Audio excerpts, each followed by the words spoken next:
கன்னியாகுமரி மாவட்டத்தில் மர்ம நபர்களால் உடைக்கப்பட்ட தேசப்பிதா காந்தியடிகள் சிலை புகார் அளித்தும் நடவடிக்கை எடுக்காமல் இருக்கும் காவல்துறை.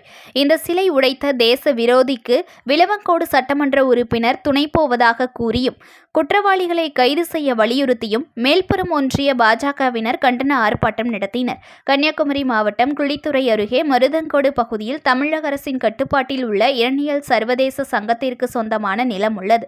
இந்த நிலத்தில் தேசப்பிதா காந்தியடிகள் சிலை ஒன்றை அமைத்திருந்த நிலையில் சில வாரங்களுக்கு முன்பு அந்த சிலை தேச விரோதிகளால் உடைக்கப்பட்டது.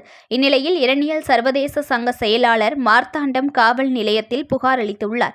ஆனால் இந்நாள் வரை மார்த்தாண்டம் காவல்துறை குற்றவாளிகளை கண்டுபிடிக்க எந்த நடவடிக்கையும் எடுக்கவில்லை. இந்நிலையில் இன்று மேல்புறம் ஒன்றிய பாஜகவினர் கழுவந்திட்டை பகுதியில் இந்த தேசவிரோத செயலை செய்த குற்றவாளிகளை கைது செய்யாமல் இருப்பதை கண்டித்தும் இந்த சிலை உடைக்கப்பட்ட பகுதிக்கு வந்து இந்த சிலையை உடைக்க காரணம் மத்தியில் ஆளும் பாஜக அரசு என கூறி காந்தி ஜெயந்தி நாளுக்கு முன்பு இந்த சிலை உடைத்த குற்றவாளிகளை கைது செய்து அங்கு புது காந்தி சிலை வைக்க வேண்டும். அங்கு காங்கிரஸ் கட்சி சார்பில் காந்தி சிலைக்கு அக்டோபர் 2ஆம் தேதி மலர்தூவி மரியாதை செலுத்தும் என கூறி சென்ற விளவங்கோடு சட்டமன்ற உறுப்பினர் தாரகை கத்பட்.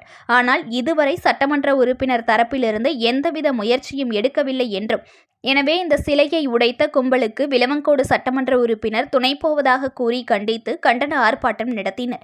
இந்த போராட்டத்தில் பாஜக மாவட்ட தலைவர் உட்பட 100க்கும் மேற்பட்டோர் கலந்து கொண்டு காந்தி சிலை உடைத்த தேச விரோதியை கைது செய்ய வேண்டும் என கோஷங்களை எழுப்பி போராட்டத்தில் ஈடுபட்டனர். News1 தமிழை லைக் பண்ணுங்க, கமெண்ட் பண்ணுங்க, ஷேர் பண்ணுங்க, மறக்காம சப்ஸ்கிரைப் பண்ணுங்க.